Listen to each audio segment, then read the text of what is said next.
मोदी सरकार आने के बाद ही ये सब क्यों हो रहा है कि फीमेल प्रोटेस्टर्स खुद को सेफ ही नहीं पा रही हैं दिल्ली की सड़कों पे। सेंट्रल दिल्ली में आपकी इतनी हिम्मत है कि आप किसी महिला के प्राइवेट पार्ट्स पे उनको मार सके। ये इम्प्यूनिटी, ये ऑडेसिटी, ये हिम्मत आपकी नहीं आ सकती जब तक आपको ऊपर से सहारा ना दिया गया।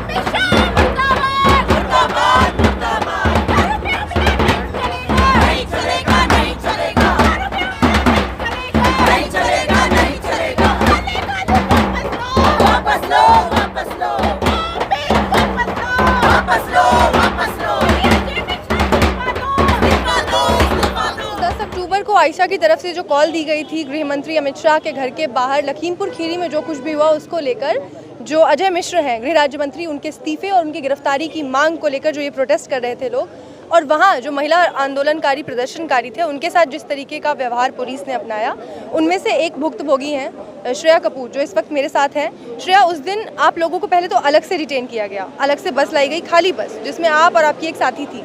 आप कितने लोग थे और किस तरीके से क्या कुछ हुआ, प्रोसीजर पूरा एक बार हमें तफसील से बताइए। देखिए, हमारा प्रोटेस्ट करीब 1 बजे शुरू हुआ और हम लोग करीब 15 से 17 लोग थे और बहुत ही पीसफुल तरीके से हमने अपना मार्च निकाला। और हम लोग अकबर रोड से हमने अपना मार्च निकाला और उसके बगल में जो कृष्णा मेनन मार्ग है जहाँ अमित शाह का रेजिडेंट है, हम लोग उस तरफ मुड़े और अमित शाह के घर के करीब 500 मीटर पहले ही हम लोगों को रोका गया और हम लोगों को वहाँ पे डिटेन करना वहाँ पे शुरू किया गया। सबसे पहले जो हमारे पुरुष साथी थे उनके साथ मारपीट की, उनको बहुत ही वायलेंटली डिटेन किया, उनको एक बस में डाल के ले गए। फिर मैं, मेरी साथी नेहा तिवारी और एक और साथी है नेहा, उन दोनों का नाम ही नेहा है, तो हम तीनों को अलग किया गया और जो साथी नेहा तिवारी है उनका फ़ोन ले लिया गया। तो हमने बोला कि जब तक हमारा फ़ोन वापस नहीं होगा हम लोग जाएंगे नहीं, डिटेन नहीं होंगे, आप हमें फ़ोन दे दीजिए, उसके बाद हम लोग डिटेन हो जाएंगे। लेकिन उन्होंने फ़ोन नहीं दिया और जो हमारी दूसरी साथी है नेहा, पहले उनको अकेले एक बस में ले गए, मतलब एक बस में उनको अकेले ले गए मंदिर पर। हाँ, सिर्फ एक नेहा अकेले। फिर मैं और नेहा तिवारी बचे, तो पहले तो हम दोनों को अलग किया गया हमारा मोरल तोड़ने के लिए। तो मुझे रोड के राइट साइड ले गए। तीन ही थी? हाँ, हम 3 ही लड़कियां थी, जिसमें से एक लड़की को ये लोग अलग से ले गए, हम 2 लड़कियां बची। मुझे रोड के एक साइड ले गए, राइट साइड, नेहा को लेफ्ट साइड ले गए और दूसरी बस आई और फिर मुझे राइट साइड से घसीटते हुए बस तक लेकर आए। और उसी दौरान जब मुझे घसीट रहे थे तो उन्होंने मेरा जो कुर्ता है वो पूरा उठा दिया और जो मेरा इनर वेयर थे वो दिखने लग गए और सारे जो पुलिस मेल पर्सन खड़े थे वो देख रहे थे। तो मुझे शेम करना चाहते थे कि मैं शर्म से छोड़ दूँ रजिस्ट करना, गिव इन कर दूँ। तो मैंने उनको बोला कि अगर आपको शर्म नहीं आती तो हमें भी शर्म नहीं आती है, ठीक है। अगर आपको नहीं फील हो रहा है कि आप ये जो कर रही हैं कितना गलत कर रही हैं, आप बिना मेरी मर्जी के मेरे कपड़े उठा रही हैं। तो उनका मतलब टैक्टिक ही यही था कि लड़कियों को शेम करवाया जाए, उनको ऐसा फील करवाया जाए कि वो अगली बार से प्रोटेस्ट में आए नहीं। फिर उन्होंने मुझे बस में डाला और बस के अंदर करीब 15-20 मिनट तक अंधाधुंध मारा। मेरे प्राइवेट पार्ट पे लात मारी गई और मेरी बॉडी पे लात मारी गई और बोला गया कि तुमको तुम्हारी औकात दिखाएंगे। और फिर उसके बाद नेहा को भी बस में डाला गया, नेहा के साथ भी यही किया गया। नेहा को तो पहले से ये लोग मार रहे थे और डीसीपी प्रज्ञा आनंद वहीं खड़ी थी और डीसीपी प्रज्ञा आनंद ने मुँह से बोला कि मारो इनको, मतलब उनके ऑर्डर्स पे ये हुआ। उनके सामने ये सब हो रहा था, she was seeing all that. हाँ, she was seeing all this. और हुआ ये था कि जब हम लोग नीचे थे, मतलब बस में डालने से पहले, तो नेहा के इन्होंने आधा बस में डाला और नेहा बाहर लटक रही थी और इन्होंने उतनी देर में बस चला स्टार्ट कर दी कि चलती बस में उसको लटकाते हुए ले जाने का इनका प्लान था। वो तो हमने नेहा को फिर वापस से नीचे किया और हमने इनको बोला कि आप ये क्या कर रहे हैं। मतलब मैं तो वो देख के शॉक्ड हो गई थी कि ये लोग कर क्या रहे हैं। टायर के पास उसका पैर था, अगर बस चलती तो टायर उसके ऊपर गिर जाता। तो इस तरीके की ब्रुटैलिटी इन्होंने हमारे साथ की है। और अभी हम जब अंदर गए पुलिस से मिलने के लिए, डेलीगेशन लेके गए, तो पुलिस कोशिश कर रही है जस्टिफाई करने की, कह रही है कि अमित शाह के घर के बाहर करोगे, सेंसिटिव एरिया है, ये तो होगा ही। मुझसे पर्सनली पूछा जा रहा है कि आपको कितने लोगों ने मारा था। अरे ठीक है, वही नैरेटिव है ना कि 2-3 लोग खराब थे, पुलिस डिपार्टमेंट खराब नहीं है। हाँ, तो अगर पुलिस डिपार्टमेंट खराब नहीं है तो जामिया प्रोटेस्ट में क्या हुआ था? जामिया प्रोटेस्ट में भी महिलाओं को मारा गया, जो वेमेन प्रोटेस्टर थी उनके प्राइवेट पार्ट में मारा गया। नवदीप कौर के साथ क्या हुआ? नवदीप कौर को कस्टडी में मारा गया, है ना। और ये फार्मर्स प्रोटेस्ट में जितने भी फार्मर्स को डिटेन किया जा रहा है, जितने भी लोगों को डिटेन किया जा रहा है, सबके साथ वायलेंस हो रहा है। तो ये पूरा पैटर्न बन चुका है और दिल्ली पुलिस अपने पर्सनल्स को ट्रेन करती है इस तरीके के बिहेवियर। आप लोगों को छोड़ा कब गया? हम लोगों को करीब 6:30 बजे छोड़ा गया। हमारे साथ मारपीट करने के बाद हमें कस्टडी में रखा गया। उसी स्थिति में हम लोग बहुत बार बोले कि हमें हॉस्पिटल जाना है, हमें बहुत दर्द हो रहा है, हमें जाने दीजिए। ना हमें एमएलसी कराने दिया, ना हमें हॉस्पिटल जाने दिया, हमको उसी स्थिति में रखा गया। और ये बार बार जो आप कह रहे हैं कि आपको, क्योंकि वहाँ एसीपी थी, चाणक्य चाणक्यपुरी प्रज्ञा आनंद, उनके सामने बोला गया अब तुम्हें तुम्हारी औकात याद दिलाते हैं। इसके अलावा कुछ कहा गया कि महिलाएं हैं प्रोटेस्ट करने आई हैं, ऐसा भी कुछ उन्होंने बोला था। नहीं, उन्होंने जब हमें डिटेन कर रहे थे, हम डिटेन हो नहीं रहे थे, तो उन्होंने अपने जूनियर्स को डांटते हुए कहा कि यार तुमसे ये डिटेन नहीं हो रहे हैं क्या, क्या कर रहे हो तुम, मारो इनको मारो।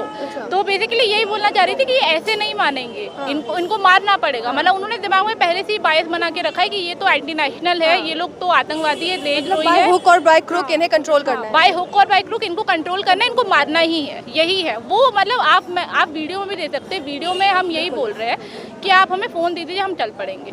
तो बहुत ही क्लियर बात है कि उन्होंने जो किया वो प्री प्लान तरीके से किया, वेंजेंस निकालने के लिए किया।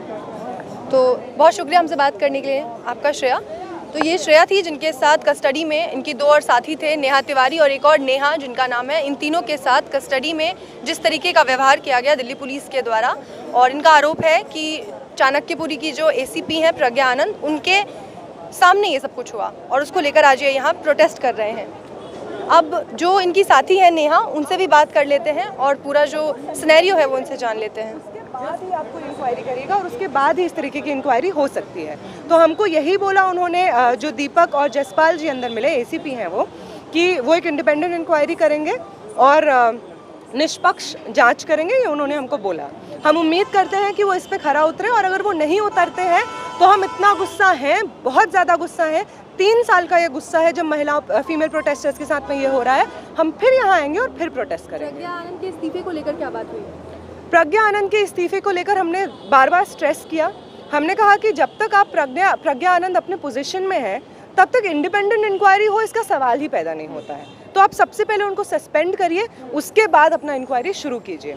तो उन्होंने बोला कि ठीक है, आप अपना मेमोरेंडम दीजिए, हम ये अपने अंडर की भी किसी बॉडी को नहीं देंगे इंक्वायरी प्रोसीजर, किसी बाहर की बॉडी को देंगे, और वो जैसे ही हमको बोलते हैं उनको सस्पेंड करें, इंक्वायरी से पहले भी हम उनको सस्पेंड करेंगे। प्रज्ञा आनंद वही है आईपीएस जो महिला सशक्तिकरण का चेहरा देखी जाती है, चेहरे के तौर पर, और उनके सामने ये सब कुछ हुआ महिलाओं के साथ, इसे कैसे देखते हैं आपने? यहाँ उनके सामने नहीं हुआ, एक्चुअली उन्होंने ऑर्डर किया ये।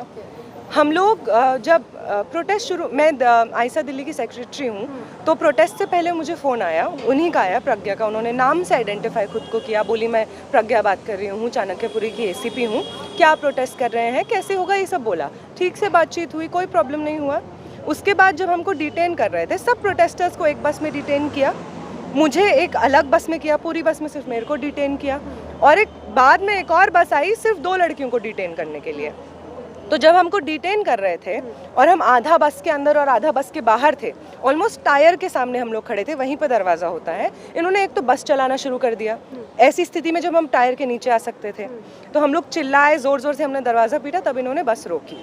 उसके बाद प्रज्ञा आनंद आती हैं, क्योंकि और प्रज्ञा आनंद कहती हैं क्या हुआ तुमसे डिटेन, अपनी जो फीमेल पर्सनल्स को, कि तुमसे डिटेन भी नहीं हो रही हैं, मारो इनको मारो, वो ये कहती हैं। उसके बाद जिस तरीके से फीमेल पर्सनल चढ़ जाती हैं मेरे ऊपर, श्रेया के ऊपर, दूसरी जो साथी नेहा है उनके ऊपर चढ़ जाती हैं, प्राइवेट पार्ट्स पे मारना शुरू कर देती हैं। एक फीमेल पर्सनल मेरे को यहाँ पे मेरे चेस्ट पे ग्रैब करती हैं, और मैं उनको तुरंत बोलती हूँ कि अरे आप ये क्या कर रहे हैं, आपको भी पता है कि आप ये नहीं कर सकती हैं। तो उनको धक्का लगता है, क्योंकि उनके आगे जो महिला होती हैं वो मुझको धक्का दे रही होती है, तो उनको भी लग जाता है, तो वो पीछे हो जाती हैं। उसके बाद प्रज्ञा आनंद वहीं खड़ी रहती हैं, फिर से मारती हैं। मैं उनको बोलती हूँ अरे आपसे तो फ़ोन पे बात हुई, आप ये क्यों बोल रही हैं? तो वो कहती है डिटेन नहीं होंगी तो यही करेंगे, ये बोलती हैं। उसके बाद जो बाकी प्रोटेस्टर्स की बस है वो चली जाती है, मैं पूरी बस में अकेले डिटेन होती हूँ, वो वाली बस चली जाती है। अंत में श्रेया और नेहा को घसीट के रोड के साइड में ले जाते हैं और हमारी बस चली जाती है। हमको उसके बाद नहीं पता क्या हुआ, लेकिन फाइनली जब ये मंदिर मार्ग आते हैं, हमसे कम 20-30 मिनट बाद ये लोग मंदिर मार्ग पहुँचते हैं। ये लोग सीढ़ी नहीं चढ़ पा रहे थे ऊपर, एक दूसरे को सहारा देकर ये लोग सीढ़ी चढ़ रहे थे, बाल पूरे बिखरे हुए थे, रो रहे थे ये लोग, दोनों के दोनों। हमने जब पूछा कि क्या हुआ, सबसे पहले ये लोग वॉशरूम गए ये देखने के लिए कि सब ठीक है। तुरंत उसी वक्त श्रेया ने बोला कि उनको बहुत ज़्यादा दर्द हो रही है, प्राइवेट पार्ट्स में जलन हो रही है। उन्होंने बोला नेहा से चला नहीं जा रहा था ठीक से। लगातार हम जब वहाँ पे पहुँचे और पूछा कि क्या हुआ, तो उन्होंने बताया कि श्रेया को घसीट के साइड लेके गए थे, 3-4 महिलाओं ने उनको घेरा, और उनके कपड़े उठा दिए सबसे पहले। लेकिन जो दिल्ली पुलिस है इसके तो बड़े बड़े उदाहरण दिए जाते हैं, सबसे ज़्यादा पढ़ी लिखी है, शिक्षित पुलिस है, कानून की बात करती है, कर्तव्य की बात करती है पुलिस तो। मैं भी तो आपको उदाहरण दे रही हूँ कि किस तरीके से कौन सा कर्तव्य है कपड़े उठाना, कौन सा कर्तव्य है लड़कियों के वजाइना पे उनको मारना, तो ये भी है। तो उसके बाद वो उनके कपड़े उठाते हैं मेल पर्सनल के सामने, उनको शेम करने की कोशिश करते हैं कि तुम प्रोटेस्ट करने आओगी अगली बार तो उससे पहले 10 बार सोचना कि देखो तुम्हारे कैसे कपड़े उठा के तुम्हारा इनरवेयर। उनको कहा गया कि आंदोलन करने आते हो, प्रदर्शन करने आते हो, तुम्हें बताते हैं अभी। एग्जैक्टली, औकात दिखाते हैं शब्द यूज़ किया गया। तो ये बोला गया उनको साफ ताकि वो अगली बार प्रोटेस्ट करने से आने से पहले सोचें। उसके बाद उनको घसीट के बस में ले जाया गया, बस में उनके प्राइवेट पार्ट्स पे फिर से उनको मारा गया श्रेया को, फिर नेहा को लेके आया गया बस में, नेहा को भी उसी तरीके से प्राइवेट पार्ट्स पे मारा गया। इस तरीके का वायलेंस हमने जेएनयू में भी देख लिया है, इस तरीके का वायलेंस जामिया की महिलाओं के साथ भी बहुत ज़्यादा हुआ सीए के समय पे। तो ये सेम तरीके का वायलेंस महिलाओं के साथ स्पेसिफिकली हो रहा है। तो ऐसा नहीं है कि एक दो महिलाओं को गुस्सा आ जाता है और वो ये करती हैं, ऐसा बिल्कुल नहीं है। ये सिखाया जा रहा है पुलिस को कि तुमसे डिटेन नहीं हो रहे तो मारो, आप इनको सेक्सुअल असॉल्ट करो, परमिशन दी जा रही है। हमने बिल्कुल अपने मेमोरेंडम में ये बात लिखी है कि इससे एकदम ये बात जाहिर होती है कि आपने इसको स्टैंडर्ड ऑपरेटिंग प्रोसीजर बना दिया है अपना। तो यही हमारी डिमांड भी थी। अभी आपको देखने को मिल रहा है, पहली सरकारों में भी ऐसा होता है? देखिए, हमने तो कविता जी हैं, एनी जी हैं, मरियम जी हैं, ये हमारे साथ डेलीगेशन में गए और वो अपने समय की बात बता रहे थे कि पहले इस तरीके का सेक्सुअल असॉल्ट, चाहे वो अमित शाह के घर पे ही उन्होंने प्रोटेस्ट किया, उनको मतलब जहाँ पे अमित शाह भी रहते हैं, पहले के जो एग्जैक्टली उनका जो रेजिडेंस था वहाँ पे उन्होंने प्रोटेस्ट किया है बहुत बार। उनको तो सेक्सुअल असॉल्ट नहीं हुआ, उनके तो वजाइना पे नहीं मारा गया। मोदी सरकार आने के बाद ही ये सब क्यों हो रहा है कि फीमेल प्रोटेस्टर्स खुद को सेफ ही नहीं पा रही हैं दिल्ली की सड़कों पे। सेंट्रल दिल्ली में आपकी इतनी हिम्मत है कि आप किसी महिला के प्राइवेट पार्ट्स पे उनको मार सकें। ये इम्प्यूनिटी, ये ऑडेसिटी, ये हिम्मत आपकी नहीं आ सकती जब तक आपको ऊपर से सहारा ना दिया गया। किस तरीके की औकात की बात की जा रही थी नेहा? जिस तरीके की औकात शायद बीजेपी और आरएसएस बार बार अपने नेताओं से कहलवाती है कि महिलाओं की है, उसी तरीके की औकात। बहुत शुक्रिया।